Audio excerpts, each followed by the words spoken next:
বর্তমান সরকারের আমলেই জুলাই গণহত্যার বিচার শেষ হবে বলে জানিয়েছেন আইন উপদেষ্টা ডক্টর আসিফ নজরুল। নারায়ণগঞ্জে জুলাই গণঅভ্যুত্থানে শহীদদের স্মরণে স্মৃতিস্তম্ভ উদ্বোধন অনুষ্ঠানে তিনি কথা বলেন।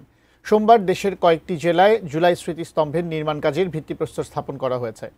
প্রতিনিধিদের পাঠানো তথ্য ছবিতে ডেস্ক রিপোর্ট। সোমবার বিকেল নারায়ণগঞ্জ শহরের হাজীগঞ্জ এলাকায় জুলাই শহীদ স্মৃতিস্তম্ভের উদ্বোধন করলেন 5 উপদেষ্টা। এর আগে নারায়ণগঞ্জ জেলা প্রশাসনের আয়োজনে জুলাই শহীদ স্মৃতিস্তম্ভ উদ্বোধনী অনুষ্ঠানে উপস্থিত হন তারা। স্বাস্থ্যকর অল টাইম ফ্যামিলি কেক, সব সময় অল টাইম হেলদি লাইফ। অনুষ্ঠানের শুরুতে শহীদ পরিবার ও আহতদের সাথে ফুল দিয়ে কুশল বিনিময় করেন উপদেষ্টারা।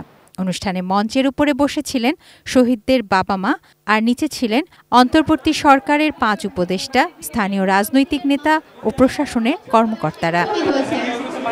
এ সময় আইন উপদেষ্টা বলেন, এ সরকারের সময়ে জুলাই গণহত্যার বিচার শেষ হবে। আন্তর্জাতিক অপরাধ ট্রাইব্যুনালে ইনশাআল্লাহ যেই গতিতে বিচার এগিয়ে চলেছে, আমি দৃঢ়ভাবে বিশ্বাস করি আমাদের সরকারের শাসন আমলেই এই হত্যাকাণ্ডের বিচার হবে। স্বৈরাচার এবং স্বৈরাচারের যারা দোষর ছিল তাদের বিচার নিশ্চিত করা, এই বিচার কেবল বিচার না, এই বিচার ন্যায় বিচার হতে হবে।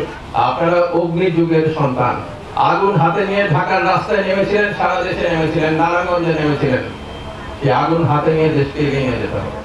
একই সময়ে গোপালগঞ্জ শহরের লঞ্চঘাট গোলচত্বর এলাকায় জুলাই স্মৃতিস্তম্ভের ভিত্তিপ্রস্তর স্থাপন করেন জেলা প্রশাসক মোহাম্মদ কামরুজ্জামান।